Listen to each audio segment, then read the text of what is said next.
Okay, so today's topic is going to be educational topics, community referrals, and support systems. This is a webinar that we've had before. It looks like we need to update the dates on it. But we've had this webinar before. However, it is not working on our current platform for having Zoom recordings. And so we are re-recording it. Plus, some of these standards were updated in the last round of standards updates that went out that were effective August 1st. And so we've got that included in here as well. And they were very minor, you'll see kind of changes.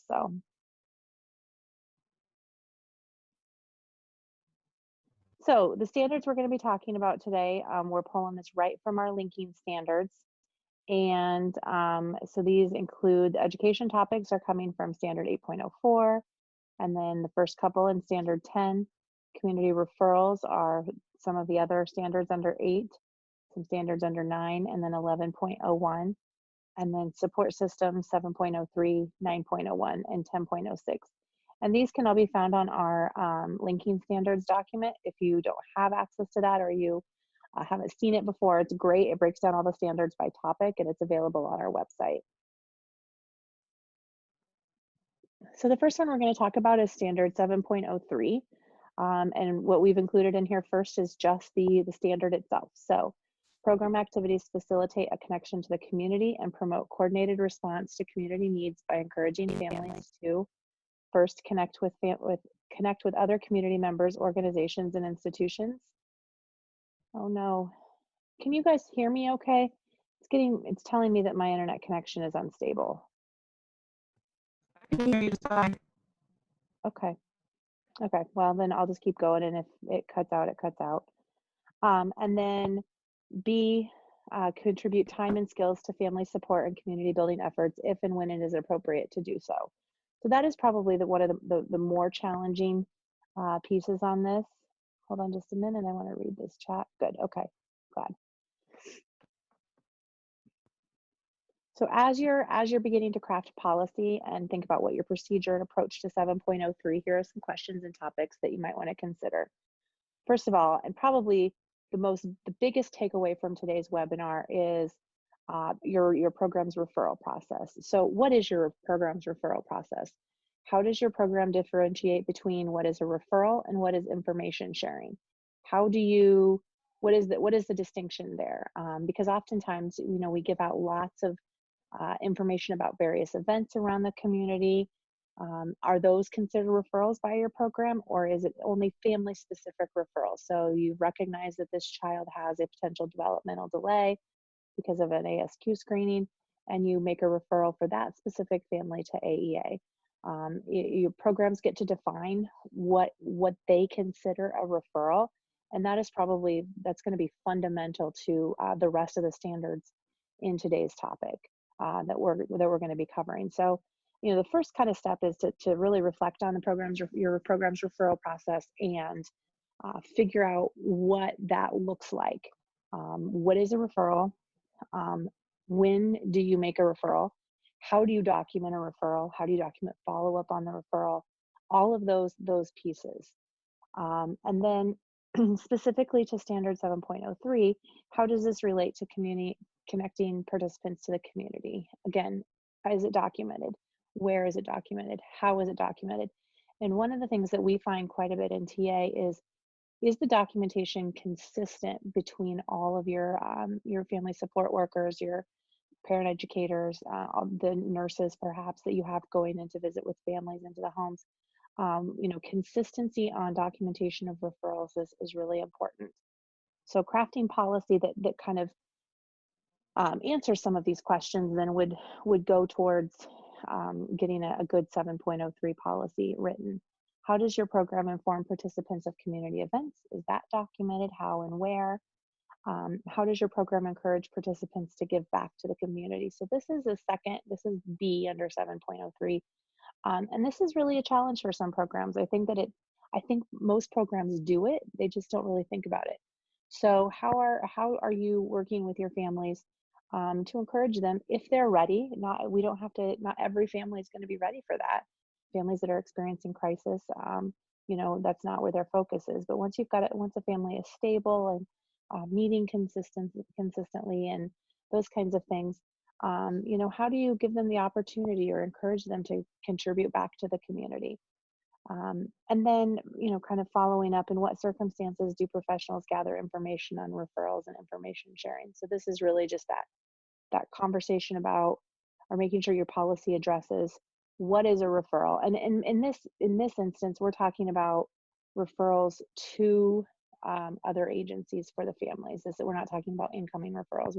We call these outgoing referrals or external referrals. So really, making sure that your policy is fully covering that topic, so that if you had a new staff starting tomorrow, they would know exactly what is considered a referral, how they document the referral, how they determine a referral is needed, how they follow up on that referral, which is another piece that oftentimes gets missed. So what we would expect to see, this is kind of how you show the peer reviewers what you were doing. So this is your practice piece of it. We would expect to see program policy and procedures for the referral process and connecting participants to the community. We would want to see blank referral forms in the box that you provide to the peer reviewers ahead of peer review. And then we would want to see those completed referrals on site, whether that's part of, a contact note with a family, whether that's part of a referral log, however the program chooses to document that. But there should be ample examples of completed referrals. Evidence of helping to connect the family to other community members and organizations. Again, blank referral forms in the box. We would want to see completed ones on site. We would also expect to see flyers, brochures, pamphlets, handouts. To the extent possible, those should be in the box, but sometimes we understand that those are hard to copy or scan, or sometimes are many pages long. And so it might be more appropriate for them to be available on site. If you do have things like that that are going to be available on site, it doesn't hurt to put, on a piece of paper in the box that, maybe your county's, resource directory will be available on site, so that the peer reviewers know that they can look for that when they get on site. And then the other thing for practice on this is evidence of informing participants of opportunities to give back to the community. So in the box, we would want to see flyers, brochures, pamphlets, handouts, agendas, meeting minutes, group activities, anything that could show that the program is asking or giving the families opportunities to give back. I get a lot of questions on what that could entail. And, we really have a lot of really great examples of things going on across the state. Probably the one that stands out to me the most is we had a program that on Earth Day, they had, and I know we are in the middle of COVID-19 and we are all social distancing and staying home, but hopefully when that changes, we can, get back to some of these things. But one of them was on Earth Day. The program organized a park cleanup event. And so all of their families came together, or they had the opportunity to come together and clean up trash from a park, which I thought was a great opportunity. But we see all kinds of other examples across the state too. So don't let that limit your thinking, but that's just kind of one of the really cool things that I saw that was kind of out of the box thinking. We'd also expect to see registration forms, attendance lists, and sign-in sheets on site. The reason those would be on site is because they usually include names, which would be something protected health information. We wouldn't want to have those in a box. So 8.01, this is one of the standards that had a very slight change to it. And on this one, we're talking about linking families with children and families with the following health services. So diagnosis and treatment of health problems, dental care, mental health care, ongoing health care, including routine medical checkups, pediatric health care, including well baby visits and immunizations, and information and education about pregnancy planning and prevention, including linkages to family planning services. The interpretation on this is actually what's changed, and it says regarding element C, which is the mental health care, expectant and recent mothers should be regularly screened for depression, informed about postpartum depression, and connected to available support and treatment services. So if programs are not currently doing some form of depression screening for expectant or recent mothers, then that would need to be incorporated into both their policy and practice. So How does your program determine for policy and procedure on this one? How does your program determine if care is needed? What kind of assessments do you do? Is it something that you're observing during home visits? Is it something that's happening during conversations? Where will they be referred? So for each one of those, kind of going back here, it would be important for you to show to the peer reviewers, regarding dental care, here are the resources we have available for dental care. Here are where we're going to be sending families that have this area of need.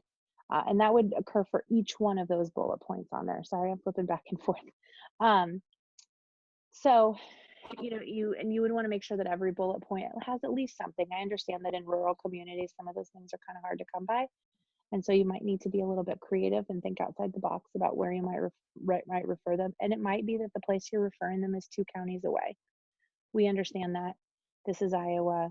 There are some, mental health care deserts. There are some, there are lots of places, we have rural hospitals, birthing centers closing down all the time. And so we recognize that some of those referrals might not be super local, but that's okay, as long as you've got a place where, you're sending families and helping them get connected. How can your program assist the family in getting connected? Are you able to help make appointments? Are you able to help with transportation? Are there special accommodations that you can make? Where is all of this documented?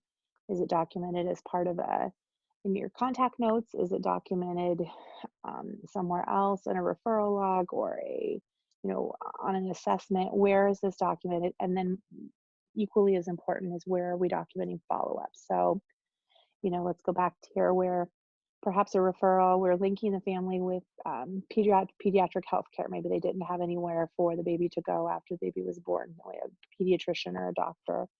And so then once that referral was made, like here's some places where you might be able to, you could take your child, checking in at the next visit, and were you able to get in, were you able to do these things, like making sure that follow-up piece is completed as well. Sorry, I gotta take a drink for a sec. So for practice on 8.01, how do you show the peers what you're doing? Again, those referral logs and tracking sheets, like we talked about before. Health resource documents used, including pamphlets and brochures. We would expect to see, blank things in the box, or those brochures and pamphlets in the box. Anything that couldn't be put in the box for any particular reason, we would expect to see on site.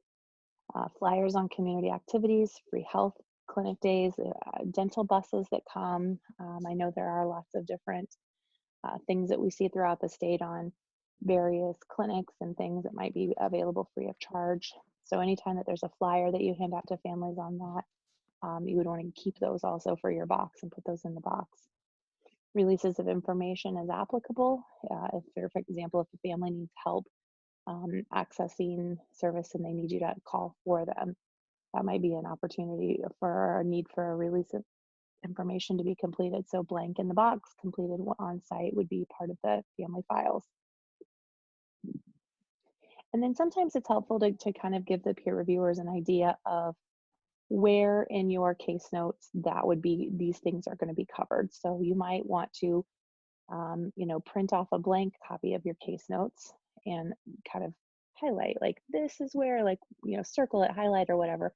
This is where we're going to be talking about about 8.01, so that the peer reviewers know when they start going through the files, the participant files, they know exactly where to go to look for that information, rather than having to dig through case notes and then perhaps not finding it. 8.02, expectant parents are linked to the following healthcare services as needed.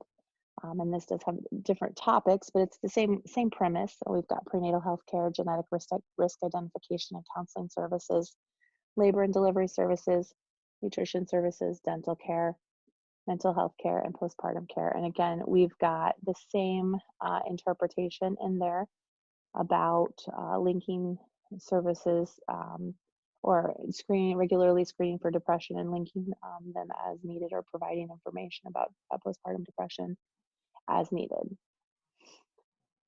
So for policy and procedure on this one, things you should be thinking about is listing out, making sure you have the sources of care. So, you could use including but not limited to, or may include other agencies as available, but there should definitely be a place for each one of those things, and it should be very clear to the peer reviewers.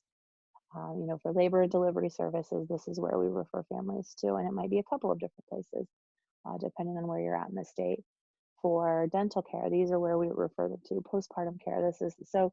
There's a plan for each one of those, and so then if a new family support worker, parent educator started tomorrow, they would be able to read this policy and know kind of a little, and say they were brand new to the area, know a little bit about where they should be making those referrals to. How can your program assist the family in getting connected? Again, talking about making appointments, transportation, special accommodations. Where do we document it? How do we document that follow-up? Just the same as 8.01. And how do we show the peers what we're doing for our practice?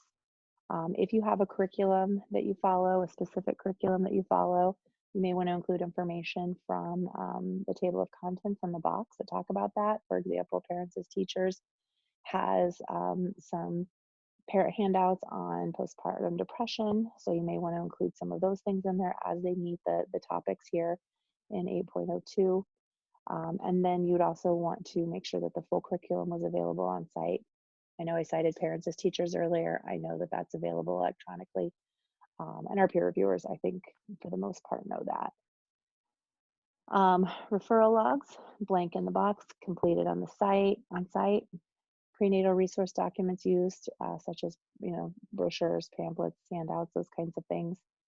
Parent-child community activities, brochures, flyers, handouts, all of those things again. And release of information. And again, those documentation, the case notes, to show where you're going to be covering this topic at in your case notes. 8.03, families are helped to sign up for health insurance when coverage is available and receive information about other options for care, such as free clinics when insurance coverage is not available. This is a tricky one. This is one that we see a lot in TA, and we kind of have to step by step methodically go through.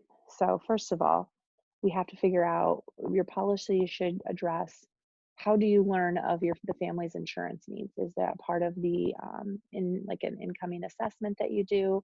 Is it something where are you covering that? And when we talk about family, we are talking about everybody in that household that the family considers a family. So we're not talking just mom and child. If father is living there and they are considered part of the family, then we should also be talking about father's insurance situation, what their needs might be.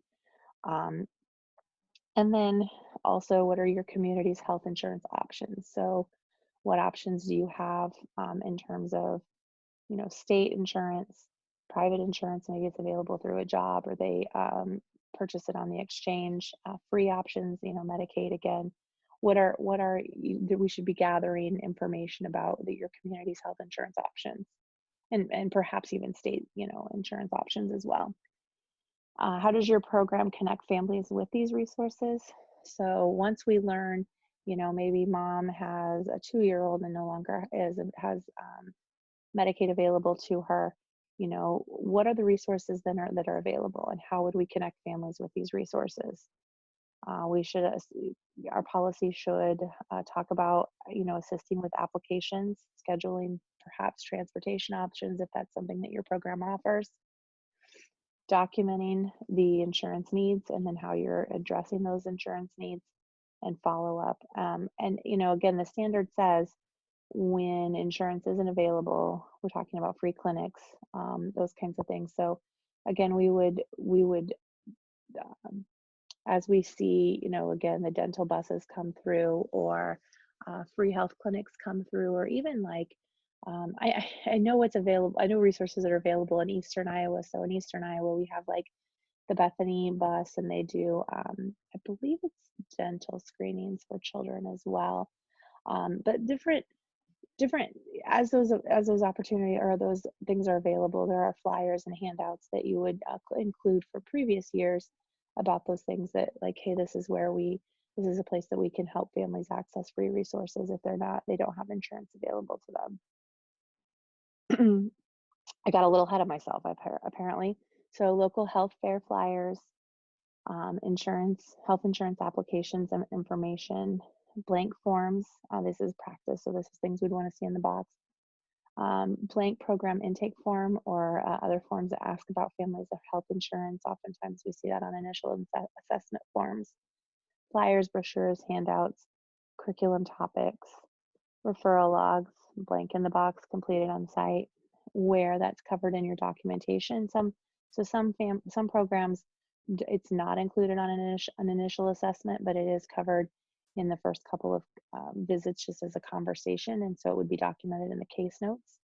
And then tracking, following up on that. How do we follow up on, we provided some information to the parents about various topics, and then were they able to access it? Were they successful at accessing it? Is it something that's going to work for them? 8.04, families are educated about health-related issues and behaviors that can impact child, individual, and family functions, and the prevention and treatment of disease. So this is this is not a linking with, this is educating. This means your program is teaching them about these things. So how does your program present health-related issues? Do you have curriculum? Do you have community resources? If you have a group-based program, are you bringing in people to talk about it? Is it something that maybe you have a nurse on your staff that's able to talk about these things? How do you talk about health-related? How does your program talk about health-related topics relating to the standard? What health-related issues most frequently impact your unique community population? So if you have a population in your community that you find are always experiencing the same sort of health education, then what specifically are you doing to make sure that that's covered with families? What disease prevention measures are available in your community? I, I say this a little ironically, I suppose. And then, given our current situation, and how are participants informed of this information? How and where are participants referred? If you're not able to, if there's additional questions that the family has about, especially about prevention and treatment of disease, sometimes there's going to be additional questions. And so where might you make referrals in those instances? And then how does your program learn of a participant's specific health related needs? How do you ask them what their needs are? How are you gathering that information so that you make sure that the information that you are educating families about is pertinent to their needs? Practice, what we would expect to see in the box. And how do we show the peers what you're doing? If you have a curriculum model that you follow, again, that would be and then you would want to maybe print out the table of contents and highlight those appropriate lesson plans or information that is related to the standard, obviously full curriculum available on site. Health related and prevention and treatment of disease handouts that you might have from public health, hospitals, all of those different things, different places that you might gather that. Referral logs, brochures, flyers, and handouts would be available in the box. And then in your case notes, where do you document this at? Where are you showing that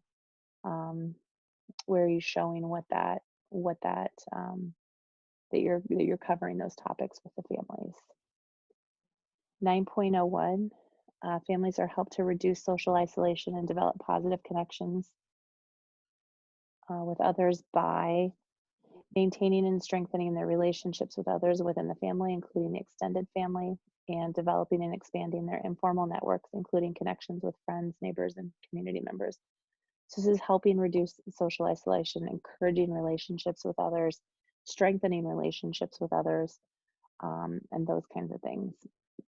So policy and procedure questions and topics. How does your program promote positive relationships? What does that look like within your program? Are you using a specific curriculum to do that? Is it something that's more a part of a conversation? How are positive relationships modeled? I think that's really important that we, consider in our policy how it's a parallel process, right? Like how supervisors interact with their staff is parallel in some ways to how staff act with families, and talking about modeling positive relationships. That could mean, if you say your home visit starts at XYZ time, that's the time you're there. Modeling those behaviors that we hope then families learn from and start kind of incorporating in their own lives. What opportunities are provided to experience positive relationships? So, are there opportunities for families to encourage them to experience positive relationships, whether that means within their own home? We see a lot of two generation families. It's increasing, and so sometimes that can cause a sort of friction.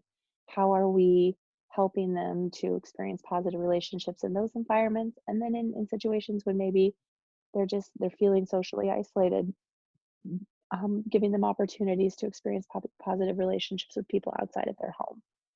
Also talking about domestic violence if that's something that needs to be covered as well. How is relationship information learned, gathered, and discussed? Your policy should reflect, what is that, is it part of is it part of a conversation that's had? Is it part of an admissions assessment? I've seen a lot of different things here. Sometimes programs will provide a form where families go through and kind of check what they think their needs are, and you could have something like this on there. um, I think that a lot of times also, though, families don't realize that maybe there's a need for that because that's what they've always known and that's just the way that they communicate.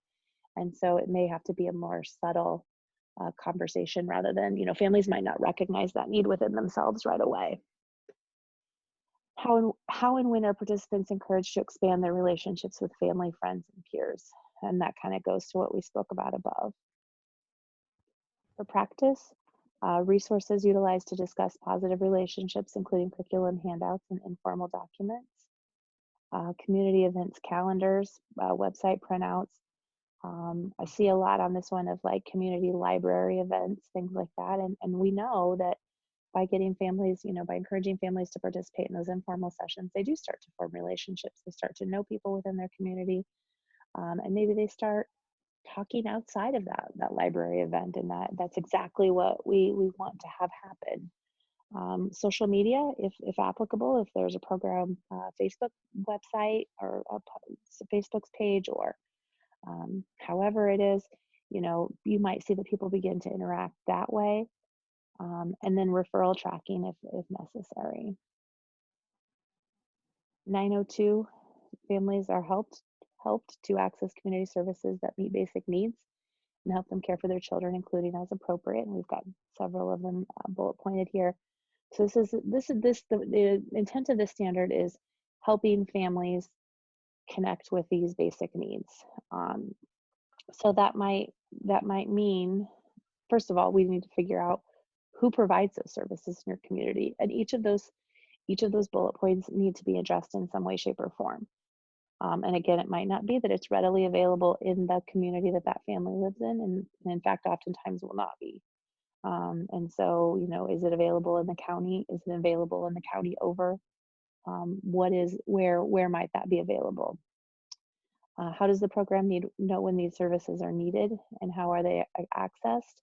So how do you know that the family, might be experiencing a need with,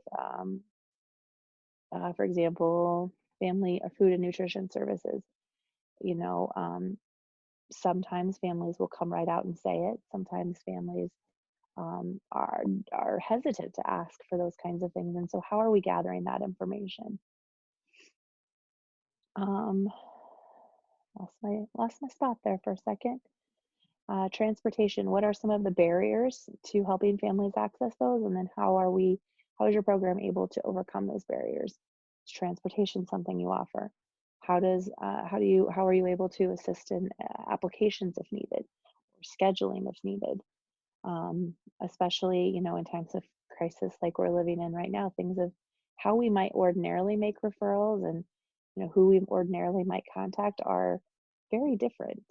And so it's even maybe, thinking ahead and having a couple of different places for each of those things, so that we're able to um, meet those families' needs. And then again, referral. So making sure you've got the referral, that it was been made, follow up and documenting all of that information. So practice ways that we might show the peers what we're doing. We're going to have a lot of flyers, handouts, community calendars, pantries, food banks relating to food and nutrition. Um, give a lot of different examples here, and I'm not going to go through all of those examples because I think they're pretty self-explanatory, and will vary program by program. 9.03, families are helped to access community services that promote self-sufficiency and positive life course development, including as appropriate. So then again, this is also helped to access. This is we're gonna help those families access it in whatever way possible. Education and literacy services, including special education, vocational and employment services, and parent education services and support groups. A lot of times in TA, we see A and B kind of combined, and those really do mean two different things. It might be the same organization that's providing those, but they mean two different things, and we need to address them as two separate things. So what is your program's approach to self-sufficiency? How do you work with families to encourage it? That's, I think, probably the headlining topic. And then how do you present self-sufficiency to participants? How is a participant's progress documented? We have, I know there's an LSP scale that relates to self-sufficiency, and I'm not sure every program uses the full LSP, so it might not be one that's there, but I think that it's particularly helpful in terms of data to track that kind of information, and then you can kind of track it not only on a family level, so how they're progressing, but then also on a programmatic level. How and when are community resources accessed? Is assistance provided? These are all kinds of things we've talked about, referral and follow-up. Education literacy resources used, when, how, and then how do we incorporate special education into those situations? Um, Sorry, my throat's getting sore here. Unemployment and employment services, what kind of assistance is provided in helping access those, tracking those referrals, and parent education resources, support groups.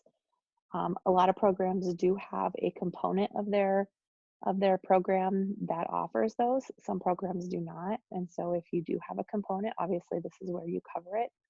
If you don't, what other options are there in your community? When are they held? How do participants sign up? Oftentimes we'll see flyers on those kinds of things. But definitely there, even if you don't offer it as part of your program, we should definitely be covering it with families um, in other ways, or helping them get connected in other ways. Goodness. Okay, so practice. We want to show your referral process. We want to see the form. How do you know that a family has followed through? Documentation. We've talked about all of this. Resource and referral tracking. We want to see the blank form in the box, completed form on site. Self-sufficiency handouts, brochures, flyers. It could be model specific if you subscribe to a particular curriculum. This also could include parent or participant satisfaction surveys um, to see how you're doing with some of this stuff. I don't know how important it is in this particular piece, but it will in the next couple ones. We'll start to see it a little bit more. And then our case notes. So where are we documenting this stuff at in the case note, so that we can point having a blank copy of it in the box so peer reviewers know exactly where to look for it when they come on site. 9.04, families are helped to access community services that address needs and problems that may impede effective parenting, including as appropriate. So the two keywords there are helped and may impede effective parenting. So these are specific, counseling services, mental health services, substance use conditions, domestic violence services.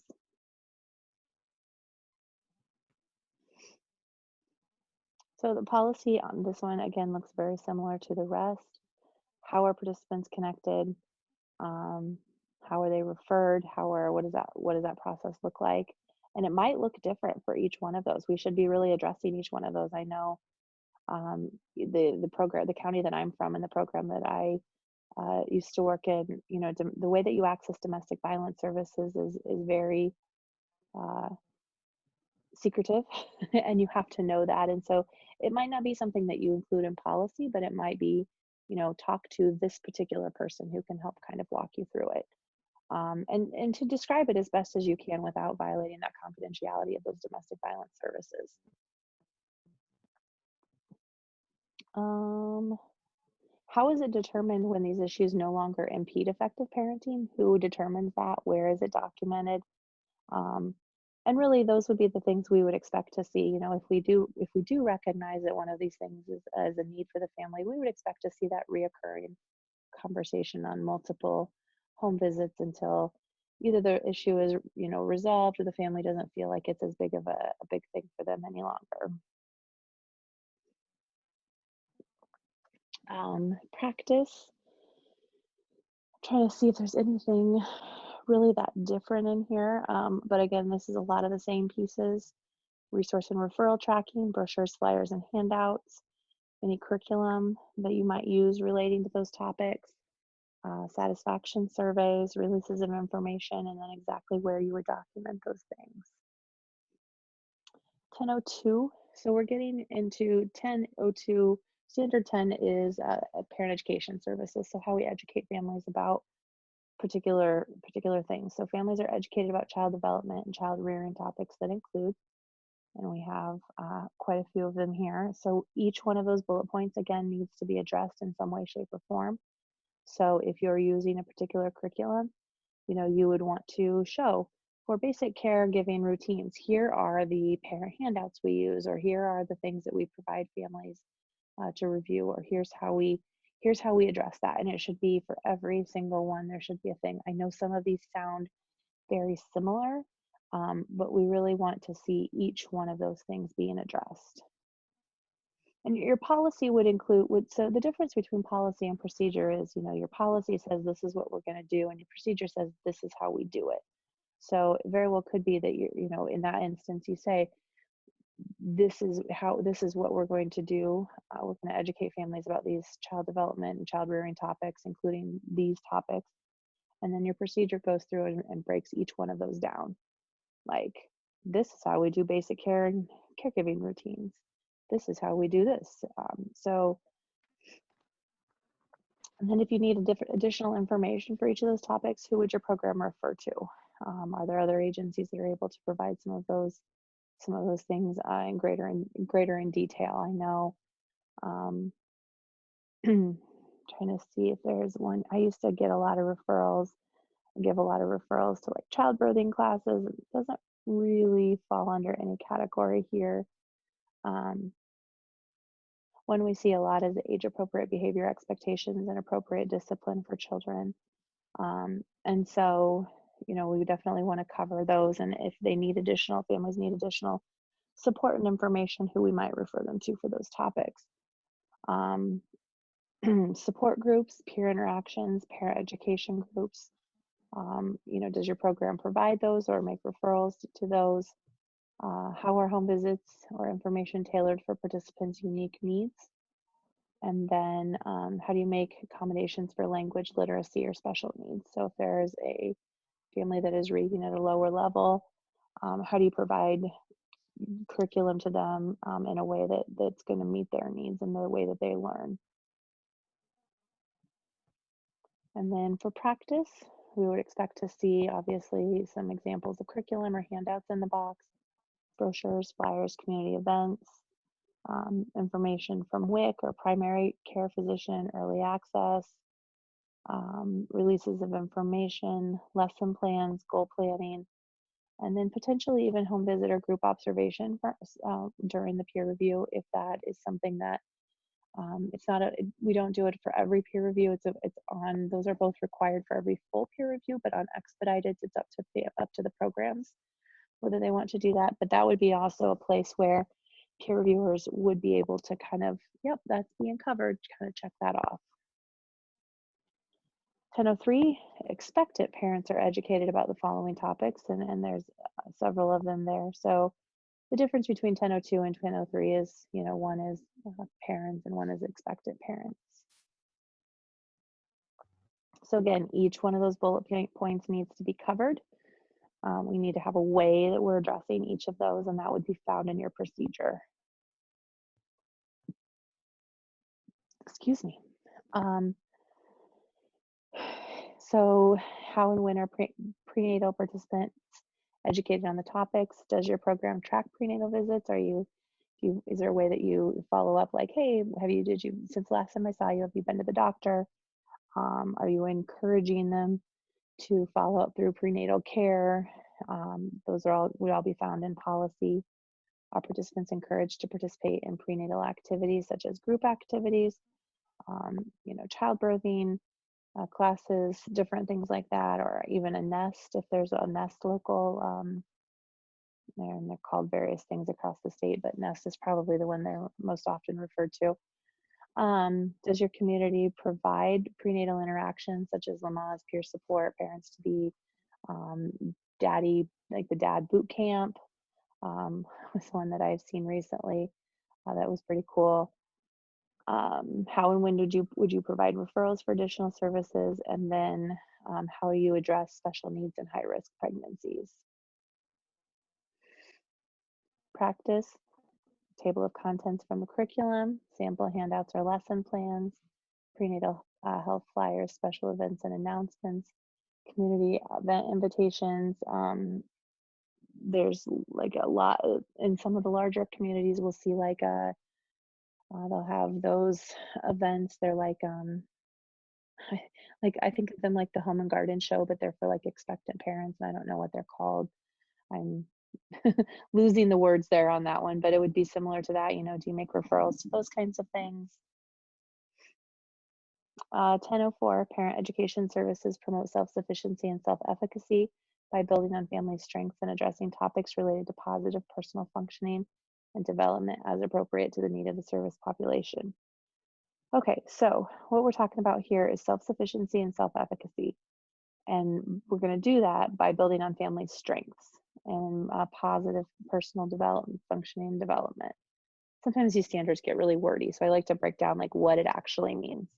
So your policy and procedure should spell out how you promote self-sufficiency and self-efficacy. When is this done? How? Who helps? Does the participant define their own self-sufficiency?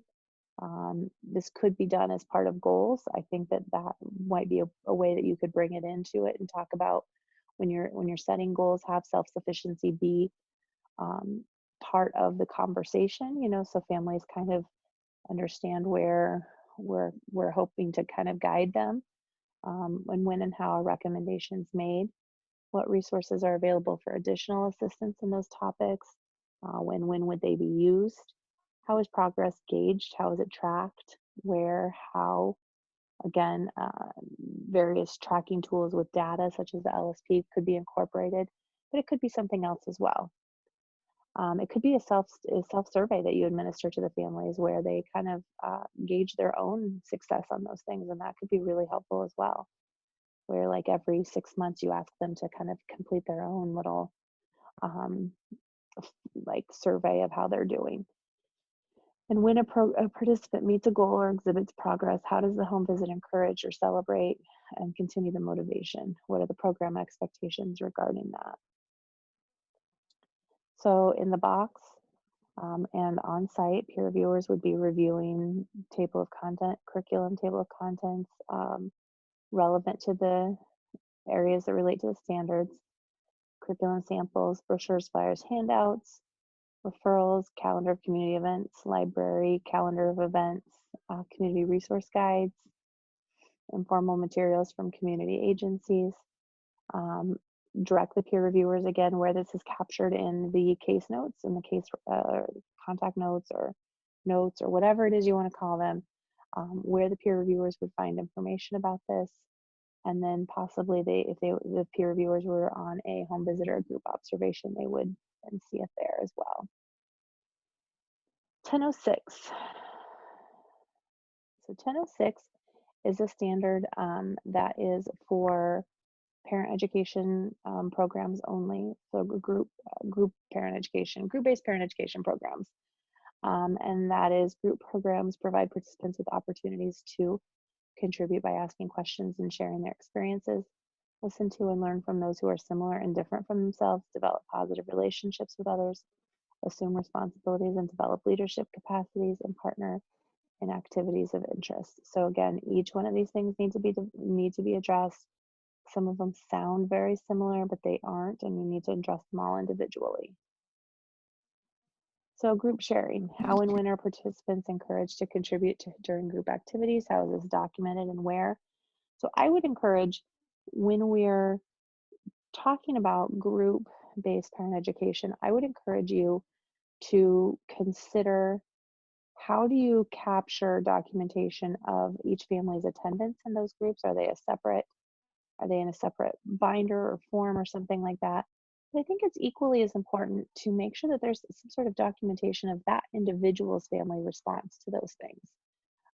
Because I think that's where we're going to see the most growth. Is maybe you're not able to provide staff like a one-to-one type of thing, but generally speaking, if you've got a family that is asking a lot of questions or really interested in a topic, I think that's worthy of a case note to cover that stuff, especially in relation to some of these topics and how they participate in the group. Is there a designated time during group activities that participants network or interaction occurs? I think that's an awesome idea. If you're not currently doing that, that might be a good thing to include. How are participants encouraged to interact with one another? How is this observed, documented? Where and when is it documented? Another really big one is group rules and expectations, setting those ahead of time. So we see in policies relating to that, we see a lot of, one person talks at a time. We don't, we're open to new ideas. We don't speak down about another person's ideas, those kinds of things. And then how do we role model those appropriate behaviors? Is there role playing? Is there opportunities for families to grow in areas that might reduce social isolation by including opportunities for them to interact with one another in those ways? So for practice, we would just expect to see a copy of the group rules and expectations. Sometimes programs even have families sign off on them prior to participating. Participants' rights and responsibilities might be another place that they cover group rules if it's a program that provides both in-home visitation and group-based parent education. You can kind of combine those rights and responsibilities into one document for both. So you see it like that as well. We would want to see blank ones in the box, completed ones on site as part of the participant files. It might be that we have observation conducted by a supervisor. So we would want to see, again, blank forms in the box, completed on site.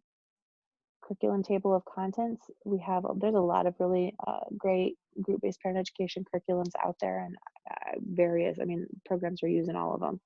So, examples from that could be really helpful for the peer reviewers to understand exactly what that looks like and how that's encouraged.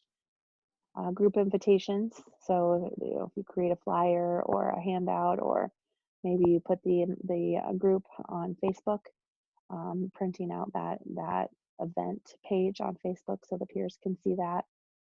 Participant evaluation. So participants evaluating how that group is working for them could be part of this. Case notes and documentation. I think it's really important to as a program, to stop and think, how are we capturing individual responses in group-based parent education programs? Because I think that it's really easy to just keep a list of who all attended and kind of a copy of the curriculum used and be like, this is it. But we're missing a piece there. We're missing those families' individual responses to those. And then group observation during peer review. Again, that kind of ties back to the supervisor observing those peer reviews, or those group observations. 11.01.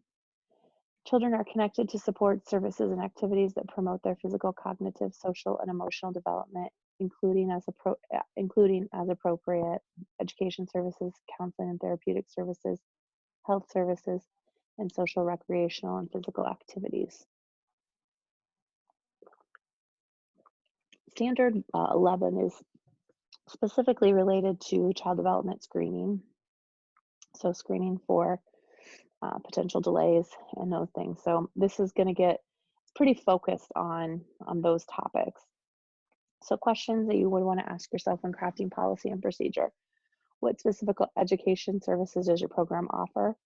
And then what outside resources are utilized? So some programs partner pretty heavily with AEA. Some it's a little bit more, you know, you only access AEA in certain situations. Sometimes AEA can help support, can provide like curriculum to, there's just a lot of different AEA partnerships going on across the state. So what does that look like if you are using outside resources? Do the outside resources involve other community agencies? Are referrals needed? How are participants connected with those referrals? So, for each one of these topics, if you notice that there's something that needs to be um, supported beyond what we're able to do in our programs, then how do we connect them with the programs that are able to do those? Where does the program look for for counseling and therapeutic interventions? Again, referrals needed. How are participants connected? Same for health services. Um, Same for social, recreational, and physical activities. On this one, we can kind of think outside the box. We can be creative on social ways that we connect children socially, especially when we're talking, very young ages. Are there play groups that are available through various places in the community? Are like at the Y, if you have a YMCA, a YWCA, or a library is oftentimes, or even like a local park board, there might be opportunities for different things. Easter egg hunts, perhaps, different things like that, depending on a family's religious um, beliefs and things like that. But utilizing program information, community resources, and support systems to help support that. Um, and then what else do you do in your program that fits within the standard? I think that this standard is really kind of the basis for a lot of what we do in terms of child development. And so this should be a pretty expansive policy in my envisioning of it anyhow. Um, and then making sure that each of those elements are documented each time we make a referral. Especially in this scenario, we want to document these referrals. And then how do we follow up? How often do we follow up? Those kinds of things. For practice, community resource guides, flyers, brochures, handouts, specific child and family services, agency names, informations. If you have MOUs with any organization, perhaps you've got an MOU with a service that provides therapy to um, young children, or even parents of young children, to help encourage that relationship and that bond. Um, you could have that would be included in there, or contracts, referral logs, releases of information, ways that you're tracking data on this. As I look back and I look at some of these things, there definitely is data to track in Daisy on in terms of ASQ.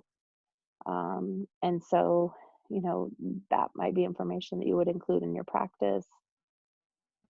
Like aggregate data would be what you would want to put in your box. Like, these are all the ASQs that we've completed. These are the ones that we've referred for follow-up through other agencies. And then any specific client specific, family specific data, then would be something that the peer reviewers would review on site because of protected health information. Evidence of conversation or interactions with participants de-identified. Again, those are going to be those case notes, where this is covered in your case notes. Home visit or group observations via supervisor. Supervisors, going on and shadowing visits and doing their own kind of observation. There might be forms that are used for that. And then we would expect to see a blank in the box and completed ones on site if it addresses these topics. And then also the home visitor group observation conducted by the peer reviewers when they're on site for the peer review. So the big question and the big takeaway from this is the why. We've got to focus on the why policies are in place. Why is that policy important? Why do the programs require what they do? Why is a procedure important? And again, we talked about the difference between policy and procedure. You can't see me, but I'm using my hands a lot right now. but policy is what you do, a procedure is how you do it. Both are important. Um, you think of those scenarios, you get a new home visitor and you hire them. And this is, I guess, where my brain always goes on this is, if you just give them a book of policy and say, these are all the great things we do, they have no idea how to do it. If you give them a manual that includes policy and procedure, they're getting a little bit on how to start doing it. Granted, you're still going to have to, shadow them and have them shadow other home visitors, and there's still going to be training that's needed. But at least they have a basic one understanding of how to do it, and two, a place to refer back to when they need to. Why is it done? I think that's a really good as programs start to prepare for TA and start to prepare for peer review, asking programs, why is it important that we do it this way? And asking staff, why is it important we do this way? I think that helps get some buy-in. It also helps them think about things from a different perspective than they're used to thinking about it. Um, and then why is it important for policy to be broad yet specific? Um, in some scenarios, we need it to be specific because we're asking for very specific things. And then sometimes we need it to be broad enough that it could apply to um, lots of different scenarios. Why do the peer reviewers review policy and procedure? Why do the peer reviewers need to understand policy and procedure? And why do the peers need the details? Our peer reviewers are getting, as programs continue to grow and change and implement new practices to be better at things. So do we with our peer reviewers. We are continually providing training to them to help them have the resources they need to really dig down and get what they're looking for. And so it's important that programs recognize that peer reviewers we're not stagnant. We're always going to, as the standards change, our peer reviewers are going to change. Not change. I mean, it's not like they're going to flip flop on something, but we're going to continue to provide instruction to them in terms of what the intent of the standards are. And so it's important that programs understand that as well. So at this point, we have all of 3 participants, 2 of which are from IFSTAN. So Nancy, do you have any particular questions about this?